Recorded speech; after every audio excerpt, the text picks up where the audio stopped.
División. Nos conocimos en Francia, trabajando en el CEPI sobre temas de comercio agrícola, varios proyectos europeos que compartimos. Luego él estuvo trabajando en el IFPRI, en Washington, por muchos años también. Y desde hace 2 años está en la FAO, a cargo justamente de toda esta división de la sede central de la FAO, que se ocupa justamente de distintos programas, pero que tienen como por objetivo buscar recomendaciones de política para los países para que mejoren sus sistemas agroalimentarios en diferentes dimensiones, en temas de resiliencia, en temas de adaptación y mitigación del cambio climático, en temas de mejorar el acceso a los alimentos, temas de nutrición, obviamente temas de seguridad o de inseguridad alimentaria. Y bueno, David encabeza muchísimos proyectos en los cuales también colaboramos con Messi, por eso acá hoy día. Y bueno, nada, quería simplemente también aprovechar este momento para, dado que David está acá y que es un amigo también en común de Lucas Salvatici, muchos saben que lamentablemente falleció la semana pasada por un accidente, no sé si se lo comenté, pero Lucas estuvo aquí en septiembre del año pasado, en este mismo lugar, en un seminario, para nosotros, y la verdad que fue una pérdida así inesperada porque bueno, fue un accidente. Y no solamente para traer una parte triste, sino una parte muy buena y una parte muy importante de que trae también la cooperación internacional, un medio a través del cual nos conocemos con David, con Luca, con un montón de colegas también, es el crear esta posibilidad de intercambio, que es muy rico profesionalmente, que es muy rico personalmente y sobre todo también que piense eso la gente joven, ¿no? Los investigadores jóvenes, que crear esos lazos de cooperación internacional nos abre muchísimas puertas, así que es el momento que tienen también para aprovechar de los intercambios de los programas internacionales y crear esos lazos que perduran un montón de tiempo. Como les digo, hace 20 años que nos conocemos, uno crea no solamente colegas de trabajo, sino también amigos, y bueno, es un poquito también estar presente y homenajear a Luca con este seminario de hoy. Así que, bueno, muchas gracias David por estar acá, te escuchamos y... Thank you very much, Priscilla. It's a pleasure to be here. So I'm going to talk about how and why we want to reform agricultural policies. This is a long-standing debate at the international level. It's a topic I have followed for many years now, and I'm going to use some of the publication, and in particular a background paper we prepared for the SOFI report from two years ago. So, why we are dealing with some of these agricultural policies is, if you look at the policies we have today in the domain of agriculture and food, we can basically put them in 3 big categories. There are some policies that actually work well and are helping, the development of the sectors, may help reduce externalities, and we need to scale them up. This includes, but is not limited to, some spending we do in research and development, in particular coming from the public sector. All countries that are investing money on that normally have a high rate of return, but sometimes it's difficult to mobilize money for that, also because the political economy of these policies can be pretty complex. Then we have some policies that are just bad because they're also outdated, and even if their initial goal was achieved, now they are creating too many problems.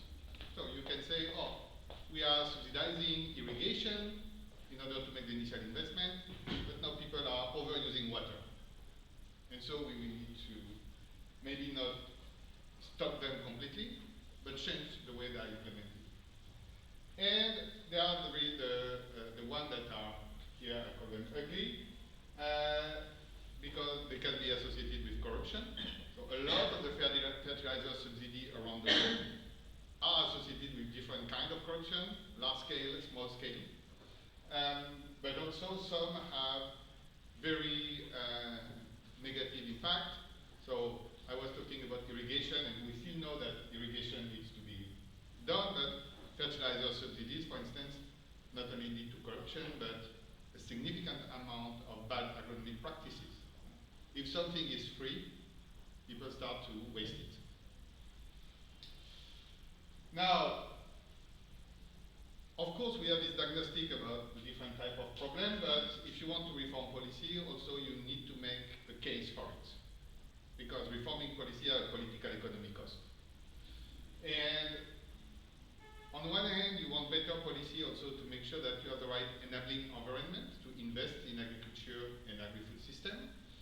And so a lot of, actually the private sector may not want to invest if the incentives are not there, or if the policies are totally biasing the incentives.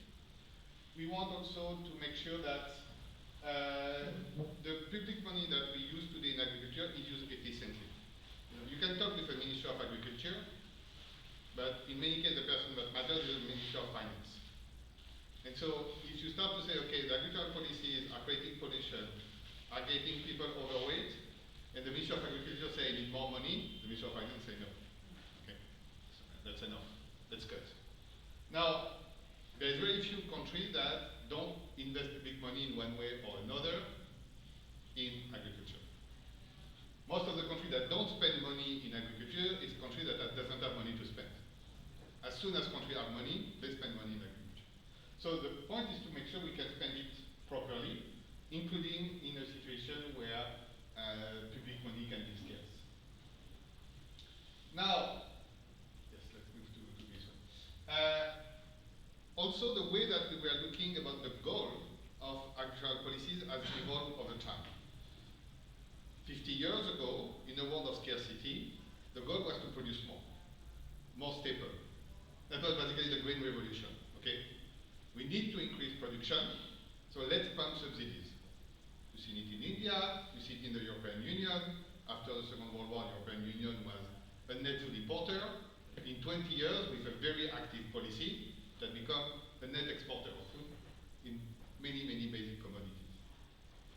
Now, starting in the 90s, people have said, yes, okay, that's good that we have produced enough. Now we want to reduce poverty. We want to deal with inequalities. Once again, that's something you see in China, because they want to limit the migration from rural area to urban center. That's something you will see in the European Union.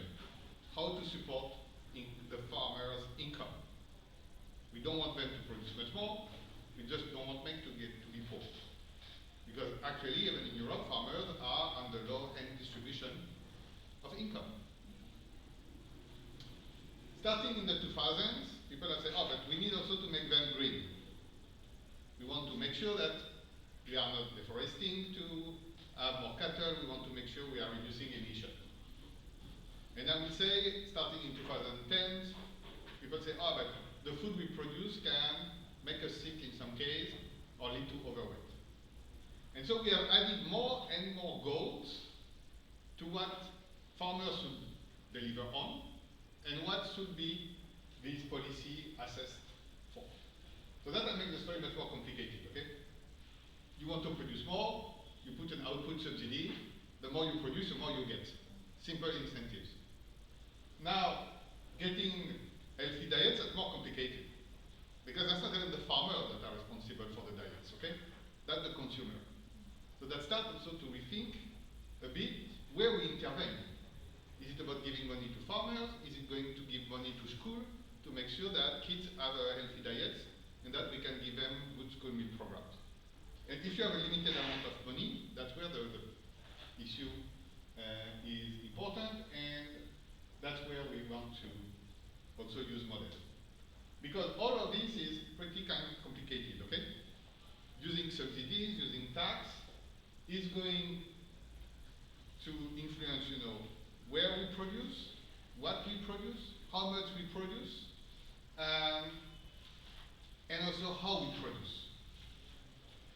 And that's, in the context of even climate change and emissions, something that economists have also looked at for the last 30 years, because are we going to see leakage effect? Are we going to start to see people producing much more, sometimes even with a kind of Jevons paradox, if you innovate? And I will say that all models are pretty good to deal with what I will call the scale effect. What we produce, where we produce, relative prices. Now, how to produce is much more complicated. Knowing, if farmers are going to adopt tillage or no tillage practices, that's going to have an impact on emissions. That's not what our models are really good at.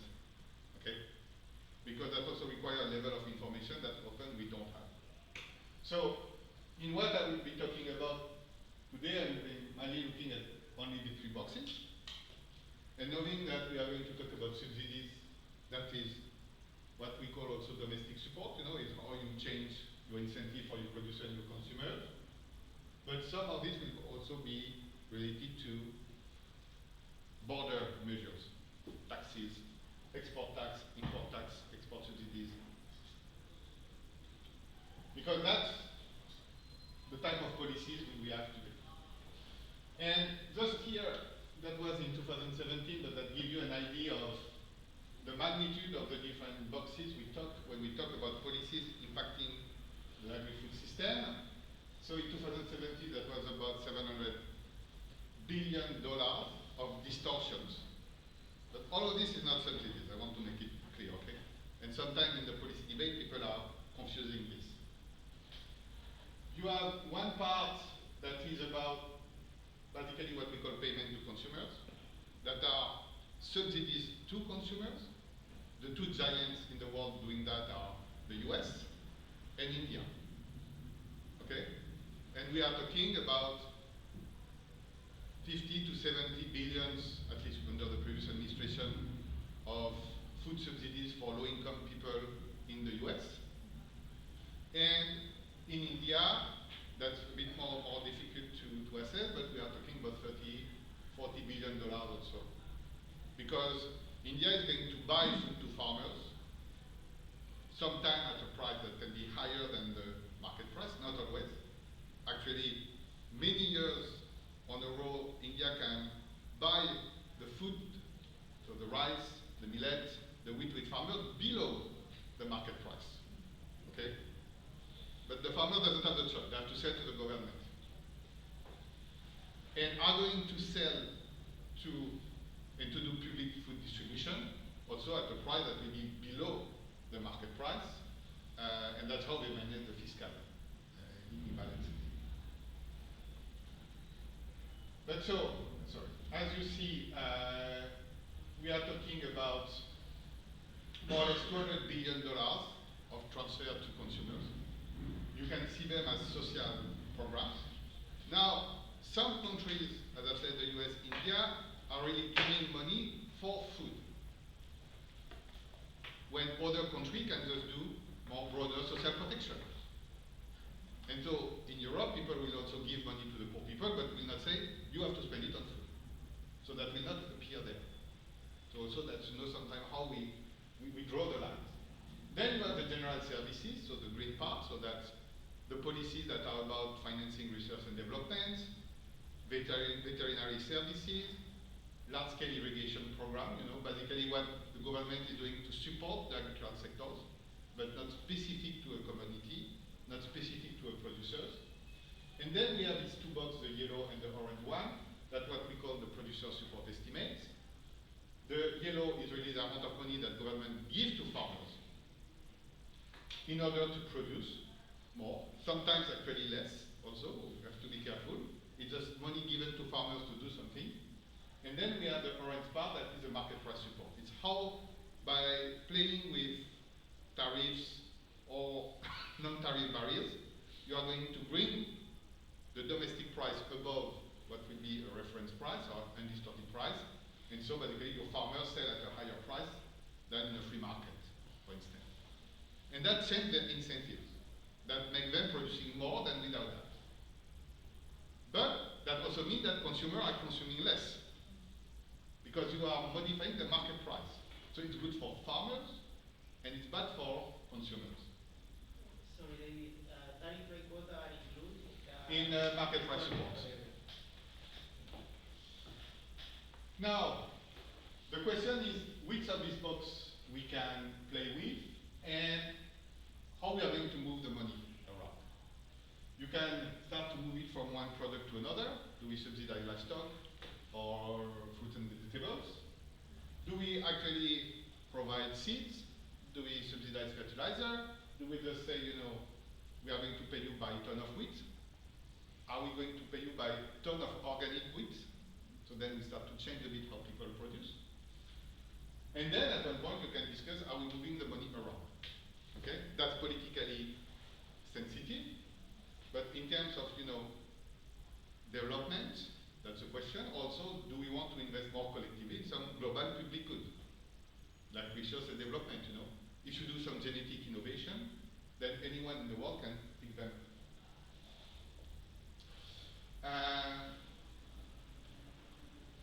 So when I was saying about moving money around, I just want to show these few graphs that show for high-income countries, upper middle-income countries, low middle-income countries, and low-income countries, the distribution in the world. So, in terms of population, you will see that high-income countries is less than 17% of global population today, and we have more than half of the world that is in low middle-income or low-income countries. In terms of food production, we start to move, high-income countries go up, but the reality today is that most of the global food production is in upper middle-income countries. China is part of them, okay, that's a giant. And in the low middle-income countries, we have India. Now, if we think about undernourishment, so where the people that are hungry are today, they are in low-income countries. So that's already to say where is the production, where is the problem. Then, when we think about who are the people that cannot afford healthy diets, they are mainly in low and middle income countries and upper middle income countries. And finally, when you look at the emission, you will see also the distribution, but you will see that high income countries are not actually emitting much more than their share in agricultural production. It means because high income countries are pretty efficient to produce, so in order to produce 1 ton of wheat or 1 calories, you emit less in high income countries than in low income countries. It's because fundamentally you have better productivity, better technology. When you see that for low income countries, basically their share in emission is more or less 4 times their share in production. To give you an order of magnitude, a cow in Ethiopia emits 70 times more to produce 1 liter of milk than a cow in Europe. Okay. So huge productivity gap. Now, if you think that here we have a number of problems we want to solve, let's look where the money is. Okay? And if you think about real money that government has, is the fiscal subsidies. And here you see that half of it is in high income countries. Then we have the upper middle income countries and the low middle income countries, but low middle income countries is largely India. India in input subsidies is giving $70 billion a year now. So India's subsidies to input is bigger than the US and Europe combined. That's the scale of the world we are in compared to 10 or 15 years ago. So that's what at one point the international redistribution is an issue, okay? And when I'm going to talk about reallocating money, I'm going to do it only within the border of each country. And so we are not going to be too surprised to see that by doing this, we are not going to solve some of the other problems. Because if you keep the money where the money is, you basically doesn't solve the problem where the problem is. So this is something that we have done, as I've said, over the years. When I was at IFPRI, working with the World Bank, so we had a number of reports on that we have actually continued. I'm going to focus on the last one, just to say that some of the topics we were zooming in also has evolved a bit. Here we were looking about how to reduce emission and to deal with land use. Here we were looking about how agricultural policies are linked to externalities and beyond, and what we call the hidden cost of agri-food system. So it's more a true cost accounting approach. And here we will say, okay, how we can tweak some policies to make sure that the consumption of healthy diets is improved. So in terms of methodology, we use a global CCE, so a computable numerical model. So there are large-scale models that represent optimization by firms and households that are going to represent the whole economy and also the different sectors, and will also represent the public and the private side of the economy, so we can really look at this question of fiscal transfer and implication. The version that we have developed over time also is combined with household survey. So we will be able to look at some of the inequality impact of these policies. Because when we talk about food insecurity, for instance, big problem of food insecurity is not if the world is producing enough food. It's which country has access to it, and within each country, who has access to food, including good food. Because the world produces enough calories, the world produces enough proteins, the world doesn't produce enough fruits and vegetables, but also because people doesn't want to pay for these fruits and vegetables, okay? It's not a lack of water or a lack of land fundamentally that shape the production system today. We use the economic account coming from the GTAP database. We do a number of extensions. We also link this to a greenhouse gas database that is compatible with Eurostat in terms of production emission, in terms of land use. This is also consistent in terms of energy and fertilizer use, because some of the subsidies are impacting these sectors in particular. That's important. And then we were using, so at the time, the 2021 version of the ag incentive data set that provide all this information on policies at the global level. And you can go on the ag incentive website if you want to know more about this data set. We update it every year. We have a consortium with the World Bank, with IFPRI, FAO, and the Inter-American Development Bank on that. And you will see, of course, visualization and things like this, but you can really download the bulk data set to do your own work on that. Now, combining these different data sets require actually to rebalance your social accounting matrix and to do a number of things. Because, for instance, the GTAP database normally represents border policy with tariffs and adversarial equivalent, for example, of tariff rate quota. That's different from the market price support we estimate, for example, with the OECD. Because the OECD is going to look at price differences that are going to capture all the type of policies. Tariffs, non-tariff barriers, SPS, everything that can create a price gap between your domestic market and the international market. Mechanically, if you start to use a different proxy for the distortion between your domestic market and international markets compared to the tariffs, it means that you need to rebalance your matrix. Also, when you start to do this market price support approach, and you basically compare your domestic price with an undistorted price, you have the problem that these distortions are not bilateral. Okay? If you say, okay, this is the price of wheat in Europe, and this is the international price of wheat, you are going to apply a distortion that will be the same if the wheat comes from Australia or if the wheat comes from the US. When we know that normally trade policies have a lot of preferential agreement and things like that. So how to translate, this distortion in terms of this is the amount of dollars equivalent coming from market price support to this modeling structure is not something that is totally straightforward. There is a data adjustment, because basically you are going to change the metric of your policy. And when you do CTE modeling, actually that's something you can do often. In the sense that you can represent different policies in different ways, and depending on what you want to do with them, you may want to change your approach. Concrete example is, if you look at some income tax, is it better in your model to have the right average income tax or the right marginal income tax? If you have a full representation with all the household distribution, you can get both. But sometimes in your model you don't. So depending on the type of policy you are going to do and the type of variable you are going to do, one solution can be better than the other. You just have to be careful on what to do and how to do. So just to say that we have our data set, we make it fully compatible with the policy data set we use. And when you start to look at this, and this is similar to what I was showing before, but if you look by region, what you can see is that first,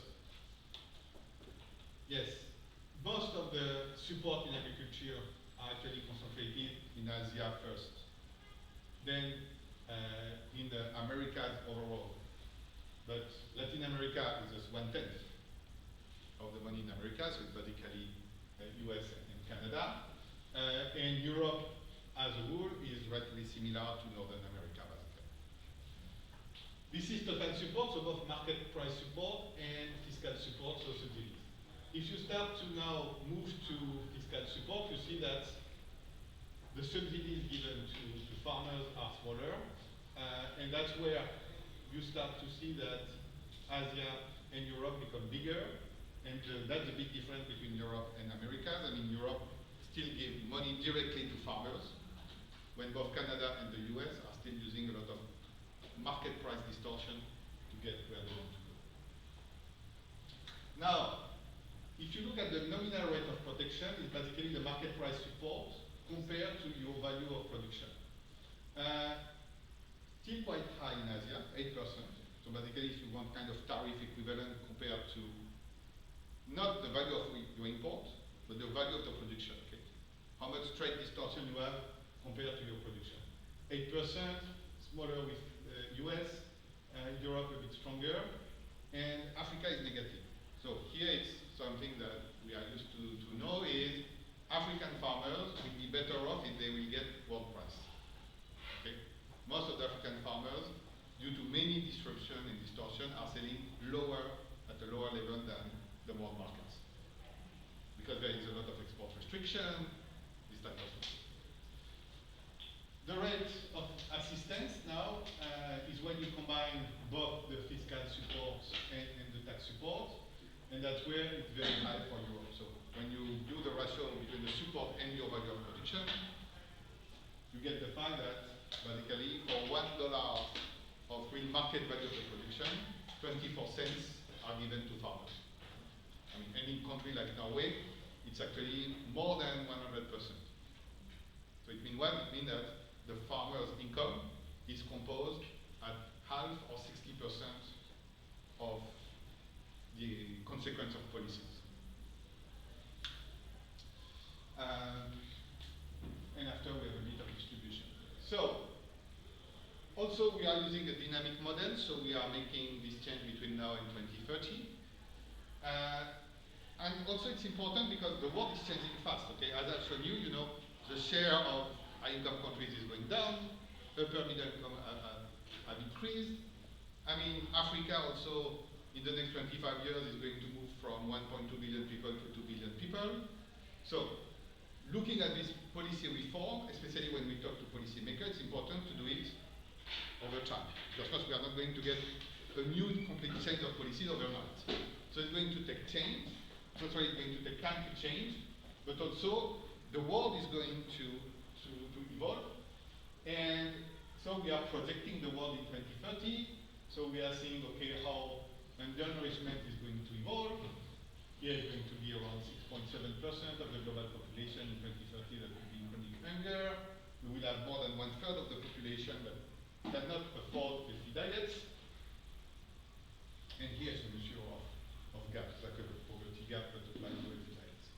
And we can look at the distribution. So that's our baseline on which we are going to do the simulation. And then we do scenarios. So we are going to look about how some of these policies are changing. And we are going to look at 2 dimensions for these scenarios. On the vertical axis, you see that we are going to start to move money from the producers that today get most of it to the consumers. So at the end, we say, okay, we have a problem of consumption of healthy diets. Let's deal with the consumers, and then it will demand, and then the producer will sell it. At the opposite, if you give money to produce vegetable, that's not clear that people will consume it. And you are not even sure where this vegetable will end. And potentially you want a mix of the two, okay? Including by dealing with the trade policy, because the trade policy is still going to have a big impact about where you produce, and to which extent what you do on the production side is going to be correlated with what's happening in the consumer side. Because if you produce and you export, it means that your consumer will not get anything. And then you can decide, okay, do we want us to remove today the bias in terms of what do we produce? So the sectoral bias. Because today we are not subsidizing everything in the same way. Some commodities are more subsidized than the others. So the policies today are thus introducing bias. And you can say first, let's remove it, okay? Let's subsidize all products at 5%. That will still benefit farmers, but that will not change what they want to do. Or do we want to, let's say, subsidize some of the most nutritious products? And we are going to look at the products that in a country are under consumed compared to what is recommended. So it means that in some countries we will increase the meat consumption. Because in particular in Africa, meat consumption is very low. In other countries that will be the reverse. I mean, meat consumption in Europe is 70 kilograms per capita per year. In Argentina, depending on that, 120 or more. In Africa, in average, it's 7. Okay, that's the gap we are dealing with the world today. So some part of the world may have to consume less meat. Some part of the world will not only consume more meat, but actually from a nutrition point of view, it makes sense for them to consume more meat. So one of your goals is also to compensate emissions in that case, or not? It's not a... We are going to look at it, Okay. but we are not going to use it as a goal. Okay. I have a question. Maybe I'm wrong, but is it the case that you mentioned before that Europe is the continent with the greatest percentage of assistance to farmers? Yes, no, that's correct. In terms of But, percentages. If I'm not wrong, there's been big strikes from farmers. I remember the case of France, for example. Why is that if they are being highly supported? So, on one hand, they are highly supported, but most farmers are still among the poorest people in Europe. Okay? Because we have a number of farmers that actually keep as an income less than they receive as subsidies. They are destroying value addition. Okay? They are basically getting a subsidy, feeding a cow with it, and they are going to sell this cow at a lower price than what it costs them to raise. So most of the farmers will just take the money and do nothing, will be better off. But that's not what they want to do. You know, they are farmers, they want to farm. And they also work a lot of hours. Okay, they don't take vacation and things like this. So they consider that, okay, they receive money, but they are still, you know, a pretty vulnerable population. And their main concern, and that's very true, is that what the society is asking them to do is more and more every year. And they say we don't have the money or the capacity to do it. So we give them money, but we say, okay, you have to respect all these regulations. You have to reduce your emission. Then the Commission says you have to cut pesticide by half. But you cannot use GMO. And you need to take this and this landscape management. But you need to pay well your worker. And at the same time, you cannot get big grants. And the farmers say, just that's not possible. Okay? At one point, or you give us technology, or you give us labor, but this doesn't add up. And that's why they protest. And moreover, farmers like to protest. Okay? There is a political economy of the farming system is the farmer wants something, government say yes or no, then if they say no, they are putting the tractors in Brussels or in front of the ministry, and if the minister says something wrong, he's lost his position, and you take another one. Farmers are a specific constituents, okay? They are private sector, but they have a social weight, and they use it in negotiation. Is it possible that it's also about the cost of energy? Because I think in France there is a part of the strike is because of the cost of diesel. Yes, I mean, now, maybe because I'm thinking in the scenarios to include something like reducing the cost of energy or subsidizing the cost of energy. so, actually it's a good specific point.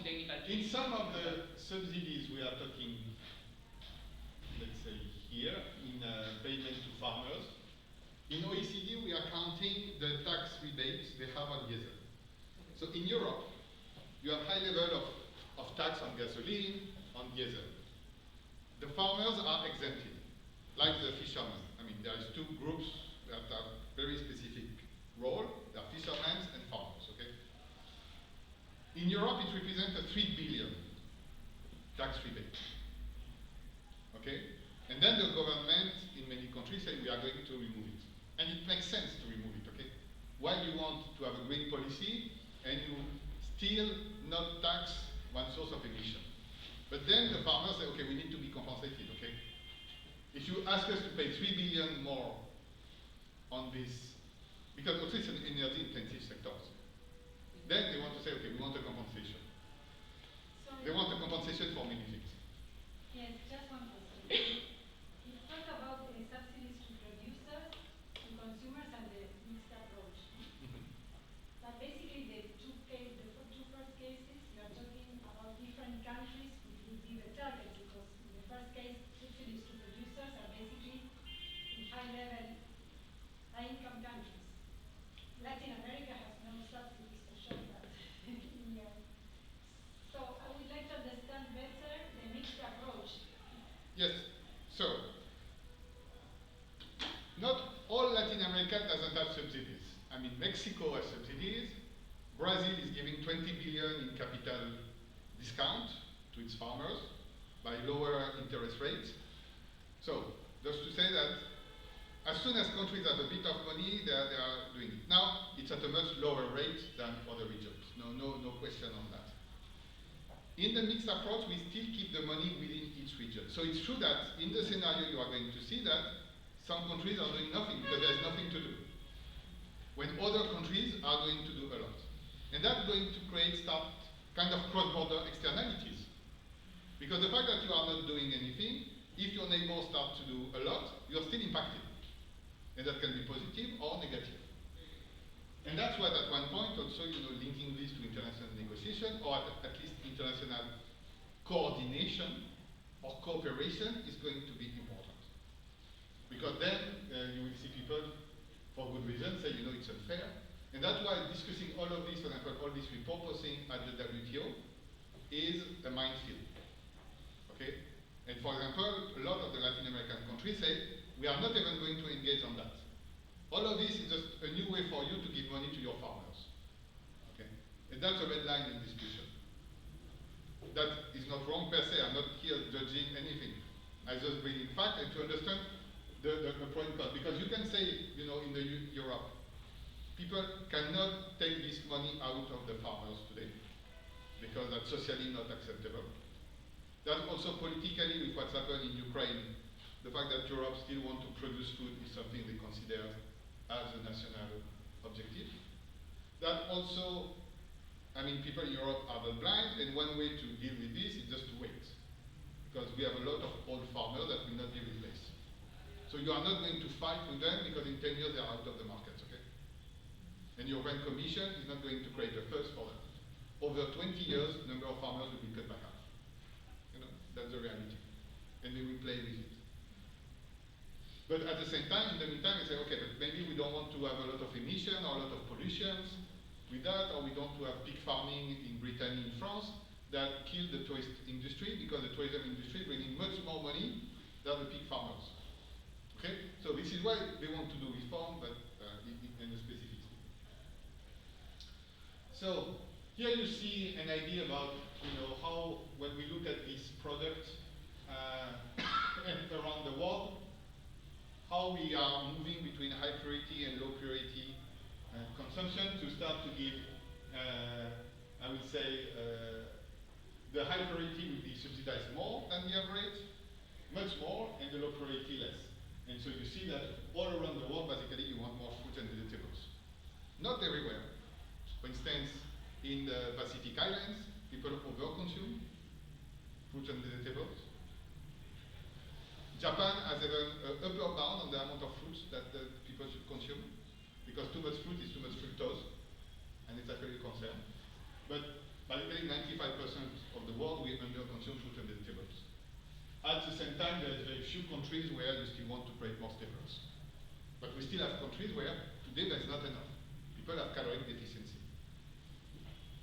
And the animal product also, actually, in particular due to to the situation in Africa, there is a lot of need to increase animal product consumption. And milk also is more or less, in many countries, you want to increase it. So, now, just to say that what we will do in the model is, so we have these rules. One is going to be in one of the categories of the scenario. We are going to give now, to give the same rate of support to all products. One where we are going to say, actually, we are going to give 10 times more than the average to the good product. And so that's how we are going to give these rules of subsidies. But we are not giving the numbers to the model. We are just saying, okay, good products should be subsidized 10 times more than the average. And then we are going to say, okay, we are going to keep the money to the farmers, but we will just give a uniform subsidy or a subsidy by product, or we give the money to the producers or to the consumers with the same type of rules. And then the model is going to compute the subsidy rates in order to make sure that at the equilibrium we have spent the same amount of money than initially. Because when we change that, we are changing all the production level, all the price level. So ex ante, we cannot know what should be the rate that will keep the budget constraints fixed. So in a CGE model, basically it's a square system of equation and variable.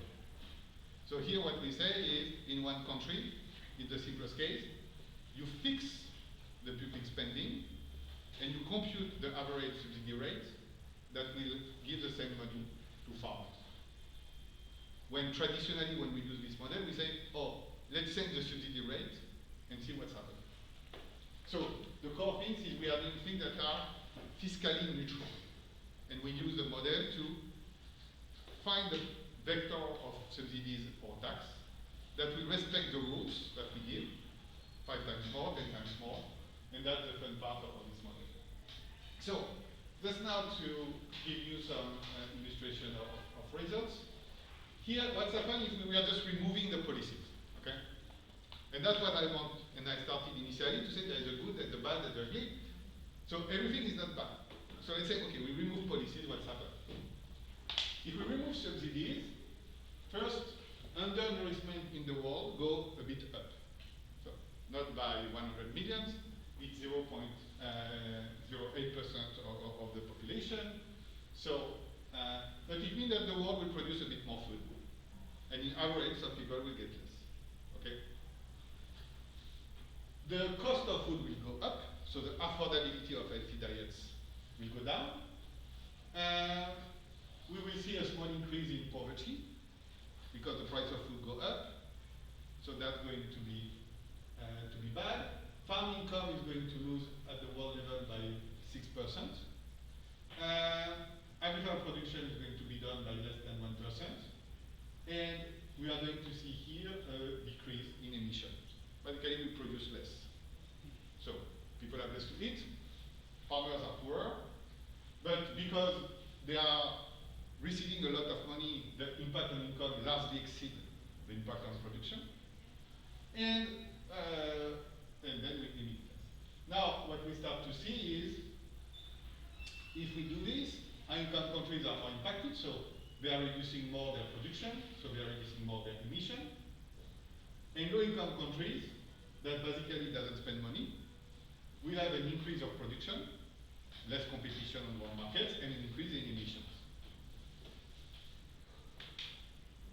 If we look at the removal of border distortions, so tariffs and other policy like this, what we see is that undernourishment go down, because we still have a lot of low-income countries that are highly protectionist, so they are basically taxing their consumers.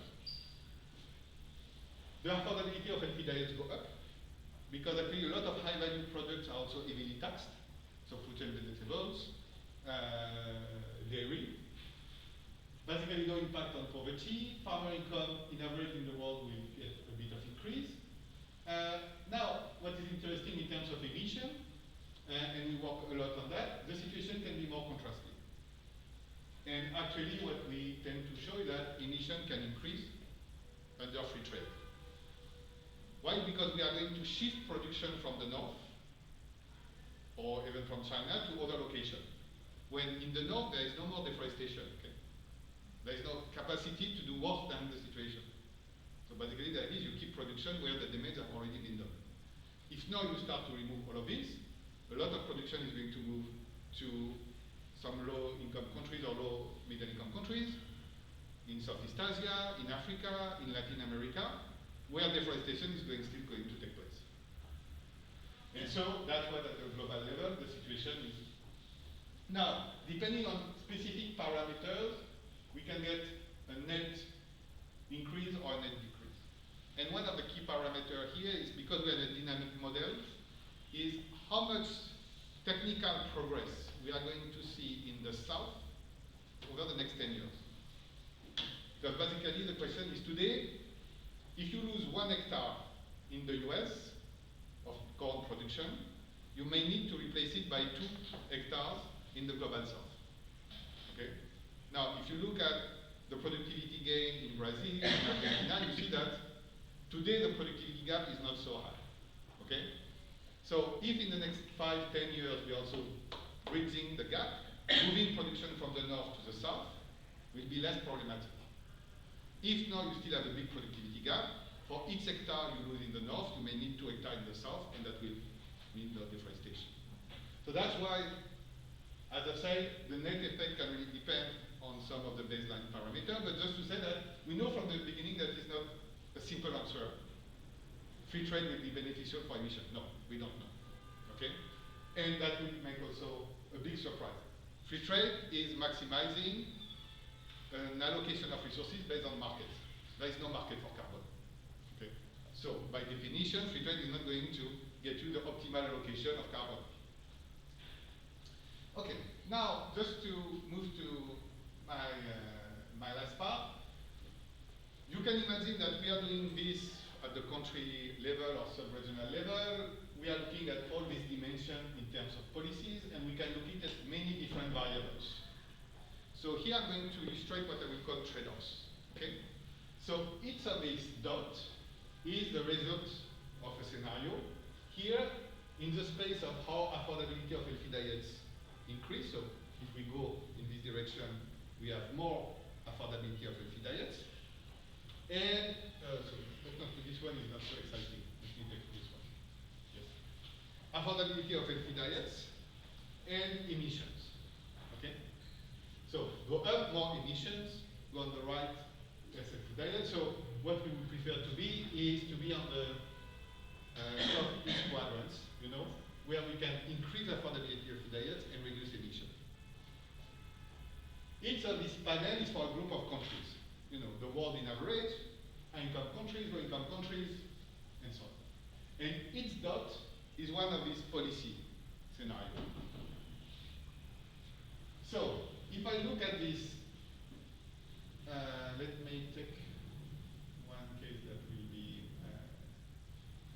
nice to look at. Okay, let me take this square here, IGO square. So here it's about the removal of the market price support. So a lot of these border policies. What we see here is that in terms of the world is going to lead to an increase of so small decrease in emissions, so that's basically the minus 0.1 we have here, and an increase in affordability. Now, what we see is that we can get different outcome. I'm just thinking that's not the best example I've picked. Let me. Yes. So here, okay. What I think is, let's put it like this.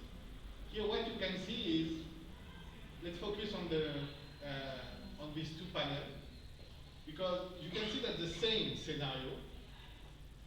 Let's say that the one on the producer support is going to lead to different panels. So here we are reducing emissions, here we are increasing emissions. And that's the point I wanted to make about we are shifting production around. Okay? So now we start to see less production in the north, so less emissions, and more production in the south, so more emission. And so the same policy reform overall is going to, the same type of policy reform is going to have effect that depend on where you are. Because everything is relative. Okay? What is, so let me make one that will be,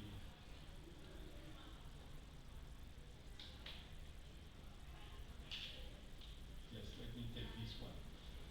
So, if I look here at consumer subsidies, and if I look at the healthy diet food prices, okay, horizontally first, you can see that by moving the money to consumer subsidies at the world level, so I am on the left side or horizontally, and so I have a reduction of healthy diet food prices. You are subsidizing food prices, okay?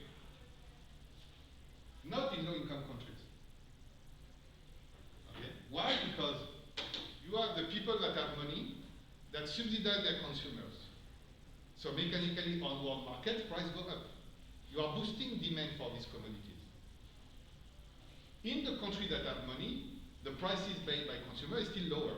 And that's why the demand increased. But in low-income countries, where there is no money to allocate to consumers, the only thing that consumers see is basically an increase of the prices.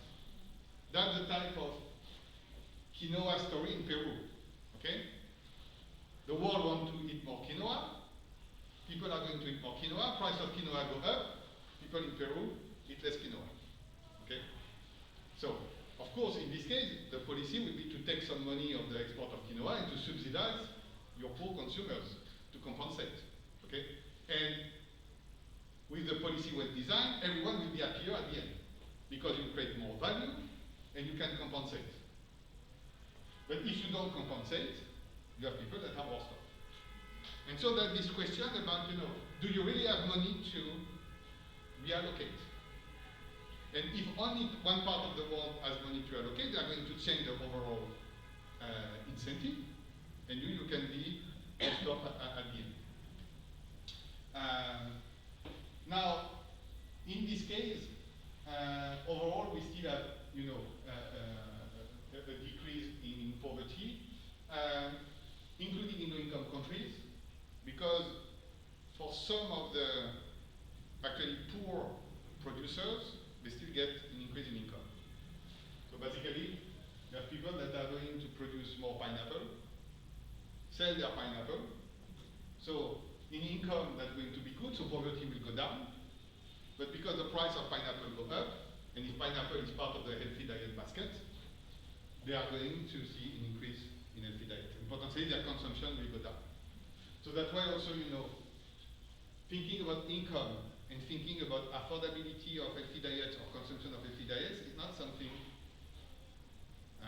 identical, because it's very relative prices will matter. And that's why we need this type of model to be able to disentangle. And yes, so what I just wanted to show you that with this type of things, and now that we want to think about the multidimensionality of these policies, we can try to see, where do we have win-win. So where we are, for example, in terms of emission and affordability of diets in these quadrants, because that's the type of policy you want to focus on. But the impact of these policies when all countries change doesn't mean that the recommendation is the same for everyone.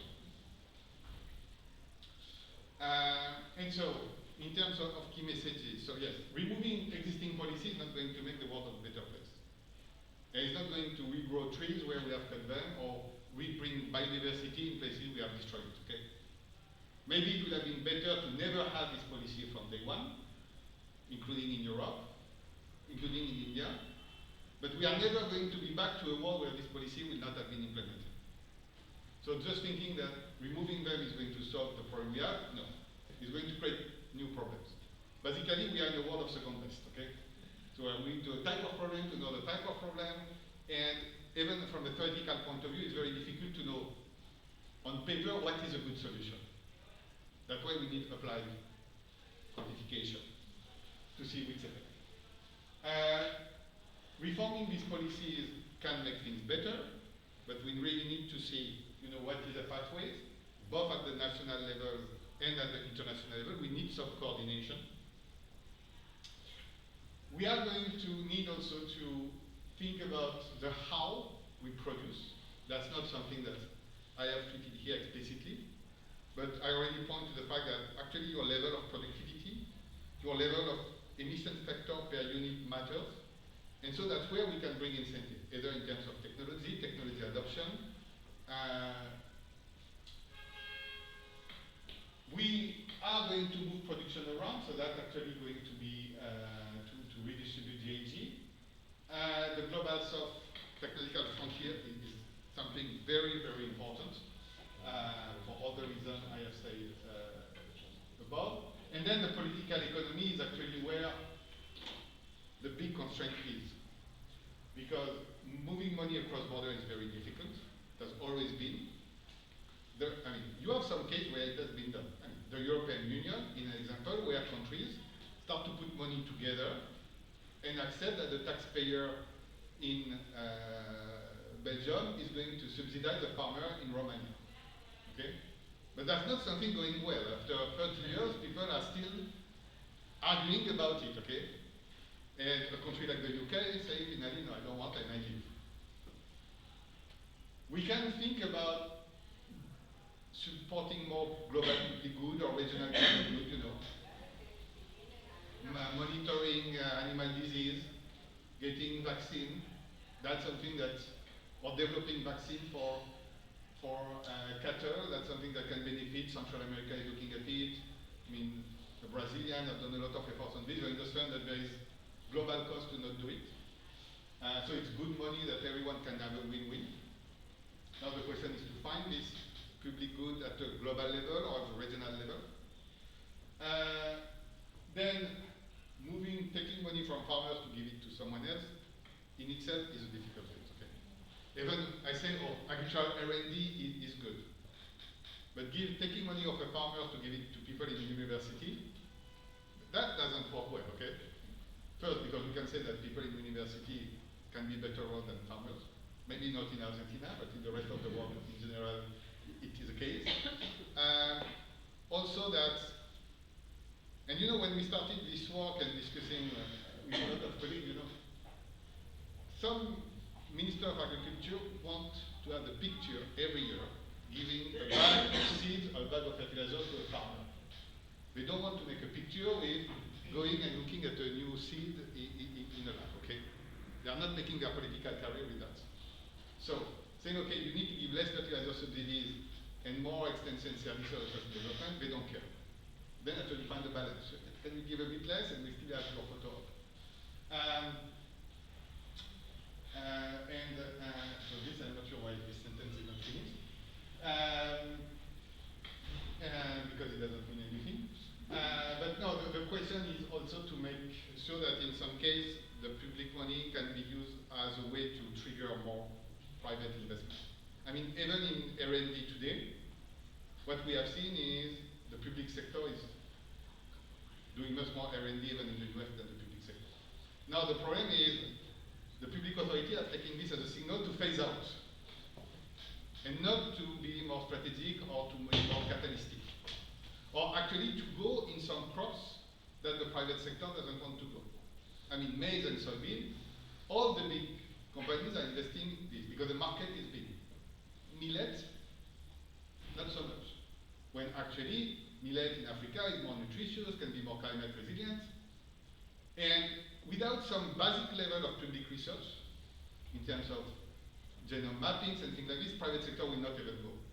So now, how we can use the public money to target these opportunities, that in 20 years will have a high payoff for the society, is other opportunities.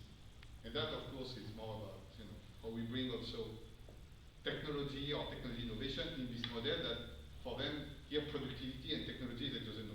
What you just said is fertilizer has an impact on yield, but we don't change the seeds, we don't do that.